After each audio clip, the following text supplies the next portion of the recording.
Hello मित्रांनो, आपल्या YouTube चॅनलवर मी सर्वांचं हार्दिक स्वागत करत आहे। आजच्या व्हिडिओच्या माध्यमातून आपण पवित्र पोर्टल मार्फत चालू असलेल्या शिक्षक भरतीच्या संदर्भामध्ये आपल्या अभियोग्यताधारकांनी मागच्या बऱ्याच व्हिडिओच्या कमेंट बॉक्समध्ये जे कमेंट्स केल्या होत्या, जे प्रश्न विचारले होते, त्या प्रश्नांची उत्तर आपण या व्हिडिओच्या माध्यमातून घेणार आहोत। परंतु डिटेल्समध्ये सगळ्या प्रश्नांची उत्तरे पाहण्यापूर्वी आपण जर चॅनलवर नवीन असाल तर खाली जे लाल रंगाचं बटन आहे त्याला प्रेस करा आणि माझं चॅनल सबस्क्राइब करा, जेणेकरून शिक्षक भरतीच्या संदर्भामधल्या कोणत्याही माहितीची अपडेट आपल्याकडून मिस होणार नाही।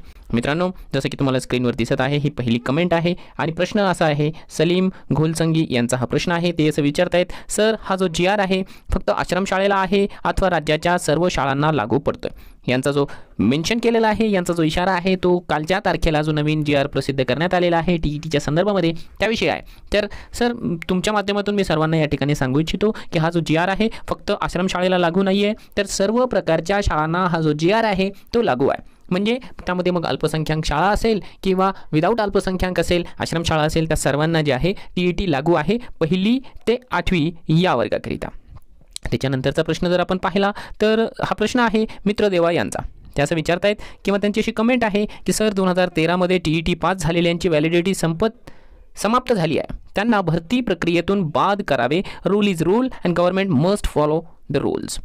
सर, आपली भावना मी या ठिकाणी समजू शकतो, परंतु एक गोष्ट या ठिकाणी आपण लक्षात घेण्यासारखी आहे की ज्या उमेदवारांनी 2013च्या टीईटीच्या बेसिसवर 2017 पासून जे फॉर्म भरलेला आहे ती भरती प्रक्रिया अजूनही कंप्लीट झालेली नाही आहे। त्याच्यामुळे 2013 मध्ये पास झालेल्या कॅन्डिडेटच्या टीईटीची व्हॅलिडिटी जरी संपलेली असेल तरी देखील त्यांना या भरती प्रक्रियेमधून बाद करता येणार नाही आहे। त्याच्यामुळे ही जी भरती कंप्लीट झाली तर त्याच्यानंतरच जे आहे टीईटीची व्हॅलिडिटी संपणार आहे। त्याच्यानंतरचा प्रश्न किंवा एक कमेंट आहे क्राफ्टी गर्ल सांची यांची। ते काय लिहित आहेत, तर सर मी 2017ला टीईटी पास झालेली आहे आणि नंतर टेटमध्ये 108 मार्क्स आहेत। एससी कॅटेगरी आहे, परंतु आता 1 जुलैला मी एज बार होणार आहे, तर सर त्यात माझी काय चूक आहे? मी तर नोकरीपासून वंचितच राहणार आहे शासनाच्या हलगर्जीपणामुळे। अगदी सांची मॅम, तुमची जी कमेंट आहे ती अगदी रास्त आहे। तुमच्यासारखा प्रॉब्लेम बऱ्याच लोकांना आहे की येणाऱ्या काही दिवसांमध्ये त्यांची एज बार संपणार आहे। यामध्ये अभियोग्यताधारकांची कोणत्याही प्रकारची चूक नाही आहे, ही जी संपूर्ण चूक आहे ती शासनाची आहे आणि त्याच्यामुळे आपण वेगवेगळ्या माध्यमातून शासनावरती प्रेशर आणतोय की ज्या कॅन्डिडेट्सनी पवित्र पोर्टलला रजिस्ट्रेशन केलेलं आहे 2017 पासून आणि मग ज्यांची टीईटीची व्हॅलिडिटी संपली असेल किंवा ज्यांची वय संपलेली असेल त्यांना या भरती प्रक्रियेमध्ये समाविष्ट राहू द्यावं आणि मॅक्झिमम आपल्याला 100% विश्वास आहे की असंच घडणार आहे। त्याच्यामुळे कोणी एज बार जरी होत असेल तरी देखील आपल्याला बिनधास्त राहायचं आहे। आपली जर निवड झाली तर आपल्याला जॉईनिंग लेटर हे सरकारला द्यावंच लागणार आहे। त्याच्यानंतर शुभांगी गोरे मॅम यांचा हा प्रश्न दिसतोय की sir I am BSc BEd CTET paper 1 and 2 both pass 2021, म्हणजे यावर्षी त्या पास झालेल्या आहेत। Also TET 2017 102 marks, any chances? तर शुभांगी मॅम, सर्वप्रथम तर पहिल्या राऊंडला तर तुम्हाला चान्स मिळणार नाही आहे। 2021च्या टीईटी किंवा CTET पासवाल्यांना सध्या तरी संधी मिळणार नाही आहे, कारण अगोदरच जे आहे 2013 पासून जे टीईटी पास झालेले कॅन्डिडेट्स आहेत त्यांनाच अजून तरी जॉब मिळालेला नाही। तुमचा विचार जे आहे नेक्स्ट राऊंडमध्ये होऊ शकेल। प्रताप आगळे यांचा प्रश्न आहे की अंमलबजावणी करा, नाहीतर टीईटी टेट धारक असणारे बुद्धिमान शिक्षक स्वतःची बुद्धिमत्ताचा वापर उपयोगात आणून 2024ला सरकारला घरी बसवल्याशिवाय राहणार नाही। टीईटी टेट धारक शिक्षक उमेदवार किंगमेकर ठरतील 2024 मध्ये।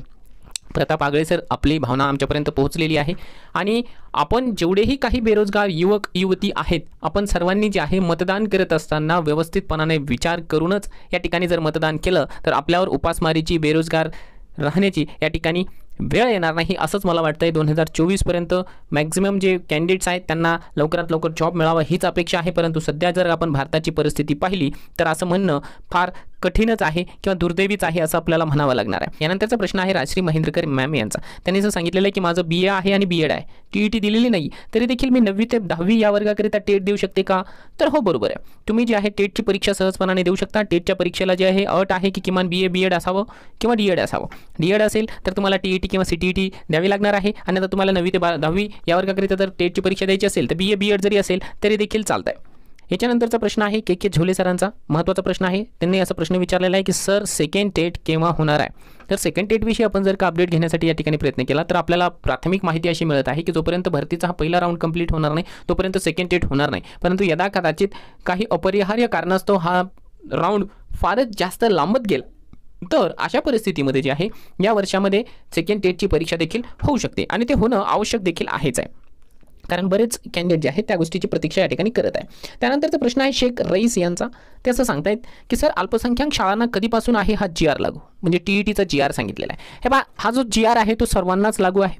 अल्पसंख्याक शाळा असेल तुमच्या, त्याच्यानंतर जे आहे विदाऊट अल्पसंख्याक असेल किंवा आश्रमशाळा असेल, सर्वांनाच हा जो GR आहे तो सेम एकाच तारखेपासून लागू आहे. त्याच्यामुळे आपल्याला जे आहे या गोष्टीचा विचार करण्याची आवश्यकताच नाही आहे. रोशनी लोहार मॅम यांचा हा प्रश्न दिसतोय की सर ज्या शिक्षकांच्या कोर्ट प्रकरण चालू आहे ते शिक्षक भरले जातील का?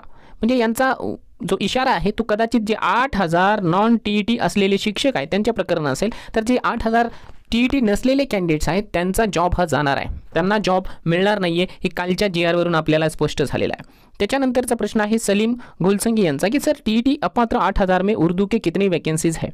इसमें जो है अगर से हम उर्दू की वैकेंसी देखें तो उर्दू की वैकेंसी इसके अंदर है, लेकिन उसकी क्वांटिटी अब तक कोई भी नहीं बता सकता है, क्योंकि जिस तरीके से हमें पता है कि जो माइनॉरिटीज़ सोसाइटी है, माइनॉरिटीज़ सोसाइटीज़ के अंदर भी TET कंपलसरी है और कई सारे कैंडिडेट्स हैं जो कि विदाउट TET वहाँ पर जो है ज्वाइन हो चुके हैं. इसलिए आने वाले दिनों में जब भी ये 8,000 टीचर्स को जो है वो सस्पेंड कर दिया जाएगा तो उसमें से कई सारी वैकेंसीज जो है वो उर्दू मीडियम की भी निकल आएगी. त्याच्यानंतरचा प्रश्न आहे सोहेल शेख यांचा, सर CTET पास झाल्यानंतर जॉबसाठी काय करावं लागेल?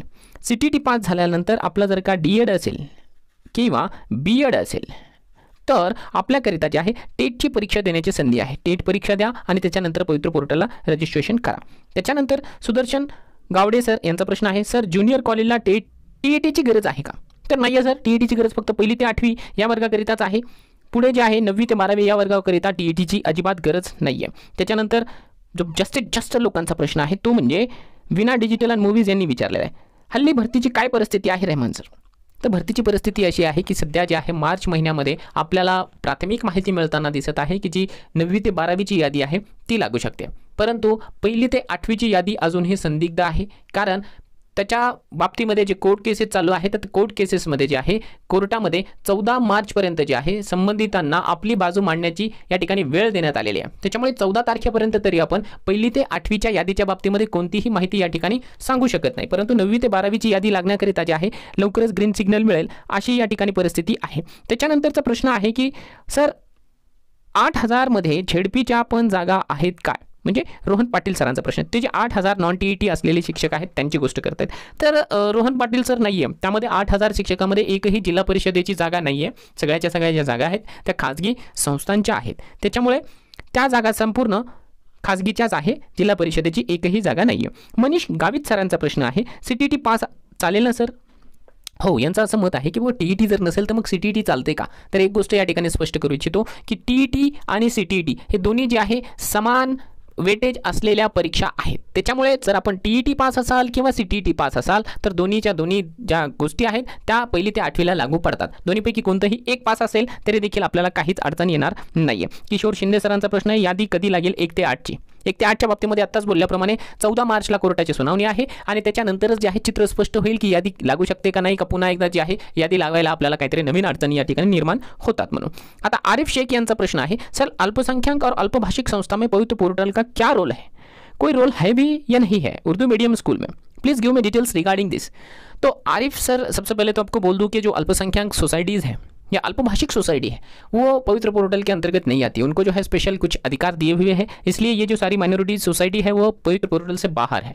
लेकिन बहुत सारे रूल्स और रेगुलेशन जो है वो माइनॉरिटीज सोसाइटी को भी फॉलो करने पड़ते हैं, जैसे कि TET का रूल हो गया या फिर जो डिप्लोमा और डिग्रीज के जो रूल्स है वो सारे जो रूल्स है वो माइनॉरिटीज़ कम्युनिटी को फॉलो करने पड़ते हैं. लेकिन वो जो स्कूल है वहाँ की रिक्रूटमेंट पवित्र पोर्टल के थ्रू नहीं हो सकती है, क्योंकि उनको जो है इस रूल से छूट दी गई है, ये उनके विशेष अधिकार है. यानंतरचा प्रश्न आहे शलाका विद्यामंदिर सायत यांचा. त्यांचा प्रश्न आहे की सर पवित्र पोर्टल मार्फत भरती बंद होणार आहे का? तर मी आपल्याला या व्हिडिओच्या माध्यमातून 100% सांगू इच्छितो की जर कोणी अशा प्रकारच्या अफवा आपल्या आसपास पसरवत असेल की पवित्र पोर्टल बंद होणार आहे तर ते 100% साफ चुकीचं आहे. कोणत्याही परिस्थितीमध्ये पवित्र पोर्टल हे बंद होणार नाहीये. काही जे समाजकंटक आहेत, काही जे सत्तापिपासू लोक आहेत ते जरी अशा प्रकारचे कमेंट करत असतील की आम्ही पवित्र पोर्टल बंद करू, परंतु आपण या व्हिडिओच्या माध्यमातून तमाम अभियोग्यताधारकांना एक विश्वास देऊ इच्छितो की जर अशा प्रकारचा कोणाचा हेतू असेल तर आम्ही महाराष्ट्रामधले तमाम अभियोग्यताधारक त्यांचा तो हेतू जो आहे हाणून पाडल्याशिवाय राहणार नाही. पवित्र पोर्टल हे अबाधित राहणार आहे, कायमस्वरूपी चालूच राहणार आहे.